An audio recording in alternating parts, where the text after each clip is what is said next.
Welcome.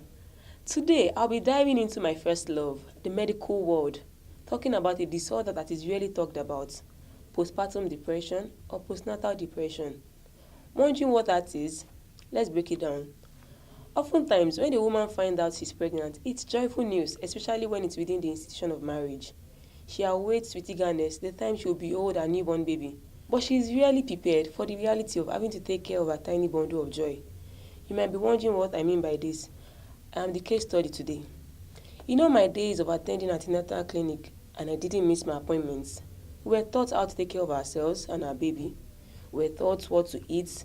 We were taught the exercises to do. But no one prepared us psychologically and emotionally for the task of having to take care of a baby, especially for the first time moms. But reality dawns one day. For some, it's short term, while for others, it goes on for a longer period of time, especially if it's not treated. So, what is postpartum depression? This is a type of mood disorder associated with childbirth. It usually begins between 2 weeks and 1 month after childbirth, but some women already show some of the symptoms of it before delivery. According to the World Health Organization, this condition affects 1 in 6 women who have given birth and is characterized by persistent sadness and a loss of interest in activities that is normally enjoyed, accompanied by an inability to carry out daily activities for at least 2 weeks. Other symptoms are the feeling of being overwhelmed and doubt. Thoughts like, I can't do this. Will I ever be able to? Floats around, then guilt sets in, because this new mom believes she should be handling motherhood better than she is doing. The feeling of bonding to your baby, that kind of bliss you see on social media and TV, but can't explain why it isn't happening.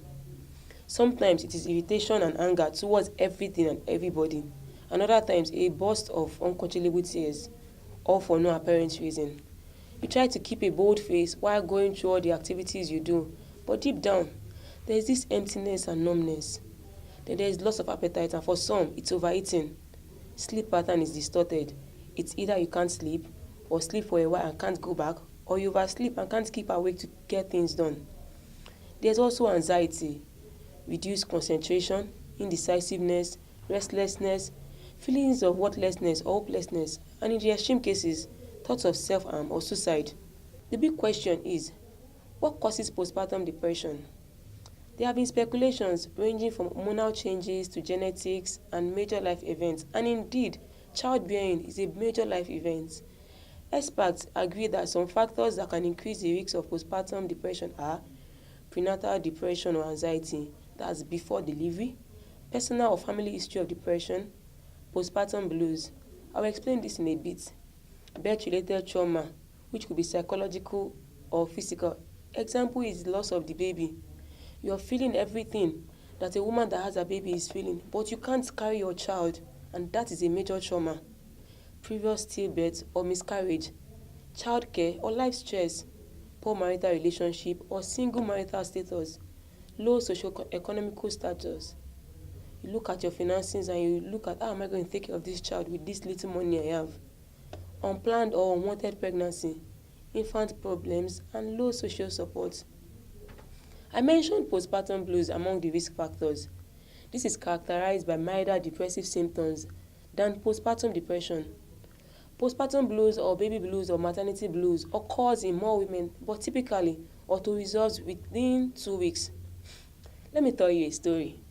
One of my few episodes of postpartum blues. When I put to bed, I had so many mothers around me, such that I was well taken care of in the first month. Even before my real mothers showed up, some mothers were already filling in for them. First, my big sister. That's my husband's cousin's wife. Permit me to use this long description, but if I say cousin-in-law's wife, it just doesn't do justice to it. So as I was saying, she prepared this vegetable soup with orishirishi. My people, they will say, let me meji, that's 7 lives. You need to have seen the various peppers inside. We're just colliding each other. Just the thought makes me salivate again. With pounded yam. Wow. It was like my sister's voice, chopped to stupor. Before I had this mother with me, who brought me to the hospital, stayed with me at times as his schedule will permit, brought me food, cooked and bought, slept in the car instead of going home, ran errands for me and so on in person of my darling husband. Chop kiss. Another mother was my mother-in-law's friend. She had come for Omugo because her daughter had put to bed a month before. She came to fill in for her friend and she did so well. The first home bath my baby had, she gave it to him. My first hot water press, our African style of warm compress, she gave it to me. Then the day I landed from the hospital, guess who landed a few hours later? My mother-in-law. She had packed her bags weeks before I put to bed, eagerly awaiting the call. And finally, my mother followed suit a few days later. My job was to eat, sleep, relax, feed my baby, change his diaper, and do this routine all over again. Between my mothers, the home front was running smoothly and perfectly. I remember my mother-in-law cautioning me on several occasions when I tried to do other chores. Go and rest, Joe. What am I here for? That's how much I was being taken care of. You might be wondering why this history. It's so that you can understand how much I was surrounded with love and care from all sides. My mother left about 3 weeks later because she had to go back to work. And my mother-in-law, at the end of that week, on the day my baby turned 1 month, she had to go back too. Then, reality dawned. For most part of the day, it was always me and my baby at home because Obi had to go to work.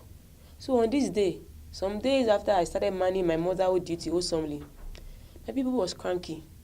Kept crying. I tried everything from feeding him to changing him to singing, just about everything in the book. And this overwhelming feeling just set in. What else am I supposed to do? Can I really take care of this baby? And so on. Before I could get a grab of it, yours truly burst into tears. No be small cry, you can't see cry. That kind of cry that leaves your eyes swollen and red. I was even wailing all through. To the extent when my husband came back, he was asking me, "What's wrong with you?"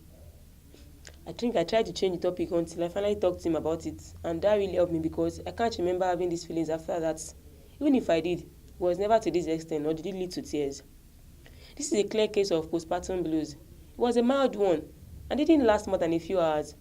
But when symptoms last longer than 2 weeks, then it's a sign of a more serious type of depression, and women who have experienced postpartum blues may have a higher risk of experiencing a more serious episode of depression later. Postpartum depression can also occur in pregnant women and women who have suffered a miscarriage.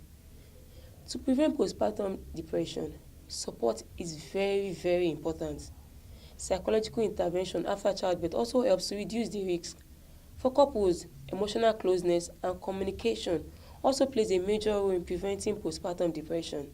Depression after childbirth can be treated with professional help, such as counseling, antidepressants, or hormone therapy, depending on the severity of the case.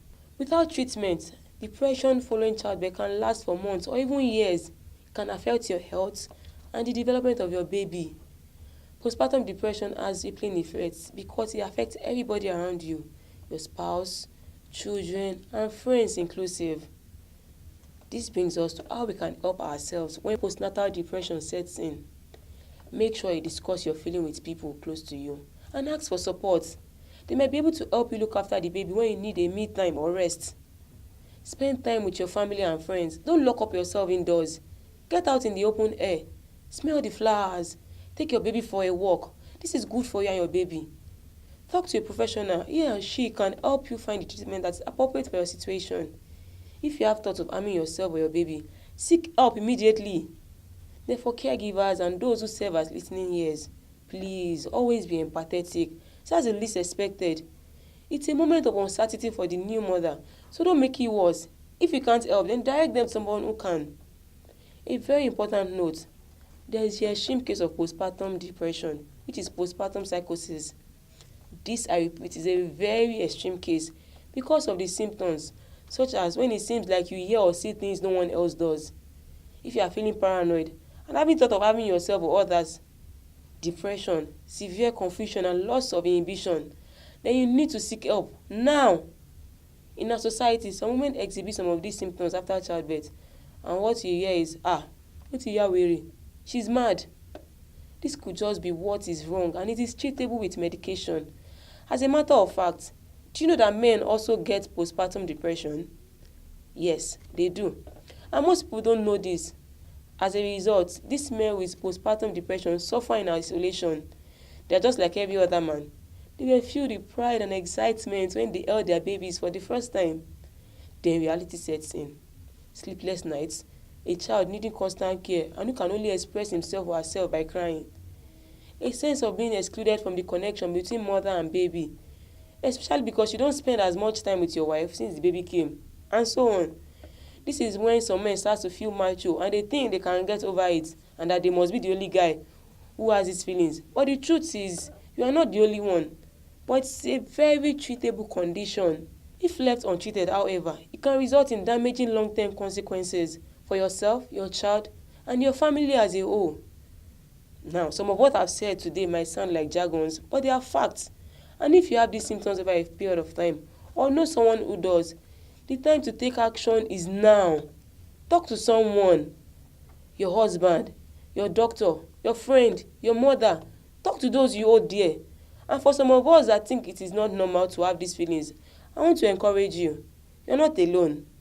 This feeling is not peculiar to only you. But do not keep it to yourself. It is okay to feel overwhelmed by these itch tags, but don't let it overwhelm you. And above all, postpartum depression is treatable. I hope we have gained immensely from today's focus. Don't forget to like this video and share. Someone somewhere is suffering in silence and needs to hear this. She needs to know that she is not alone and she can get help. All you need to do is send to them. And if you missed my previous videos, please go and watch them. And of course, subscribe to my channel. Until next time, bye bye.